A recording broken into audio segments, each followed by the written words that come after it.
माधुरी हत्तीणीबाबत मुख्यमंत्र्यांनी मंगळवारी बोलावली बैठक। माधुरी हत्तीणीला परत आणण्यासाठी कायदेशीर पर्याय काय आहेत?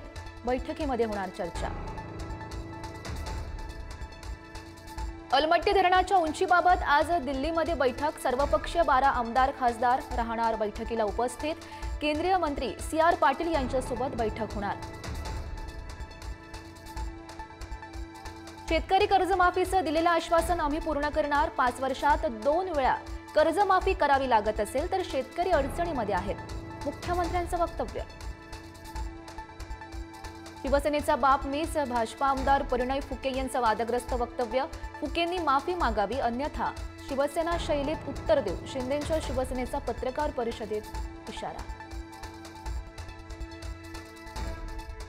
राजकीय हतबलतेतून ठाकरे बंधू एकत्र, फडणवीसांचा टोला। तर भविष्यात ठाकरेंशी युतीच्या शक्यताही फडणवीस यांनी फेटाळून लावल्या। युतीबाबत मी गमतीनं वक्तव्य केलं होतं, फडणवीस यांचं स्पष्टीकरण। राज ठाकरे यांच्या उपस्थितीत मनसे कार्यकर्त्यांचा मुंबईमध्ये मेळावा। पालिका निवडणुकीबाबत राज ठाकरेंकडून चाचपणी, पदाधिकाऱ्यांना मार्गदर्शन करणार। मुलींच्या छेडछाडीची प्रकरणं वाढल्यानं अमित ठाकरे आक्रमक। छेड काढणाऱ्यांचे हातपाय तोडून पोलिसात द्या, अमित ठाकरेंचं वक्तव्य। काल पनवेलमधील डान्स बार फोडल्यानंतर आज रायगड मनसेची खालापूर तालुक्यातील ऑर्केस्ट्रा बारवर धडक।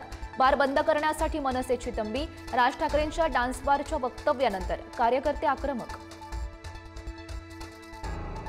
मुंबईमध्ये भाजपाकडूनही पालिकेची जोरदार तयारी। आज आशिष शेलार यांच्या उपस्थितीत पदाधिकाऱ्यांची बैठक घेणार। प्रत्येक मतदारापर्यंत पोहोचण्याचा भाजपचा प्रयत्न असणार। केंद्रीय मंत्रिमंडळामध्ये मोठ्या बदलांच्या चर्चा, धक्कादायक घडामोडींची शक्यता। पंतप्रधान मोदी अमित शहाने घेतली राष्ट्रपती द्रौपदी मुर्मू यांची भेट।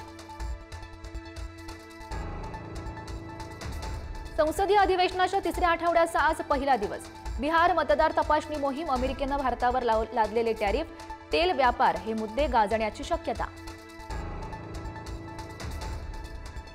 संतोष देशमुख खून प्रकरणात आज बीड न्यायालयामध्ये सुनावणी। वाल्मिक कराडच्या दोषमुक्तीच्या अर्जावर युक्तिवाद होण्याची शक्यता। इतर आरोपींच्या जामीन अर्जावरही युक्तिवाद। कोथरूड पोलिसांनी मुलींना मारहाण, जातीवाचक शिवीगाळ केल्याचा आरोप। रोहित पवार आणि सुजात आंबेडकर यांच्याकडून अॅट्रॉसिटीचा गुन्हा दाखल करण्याची मागणी, तर पोलिसांनी मात्र हे आरोप फेटाळले।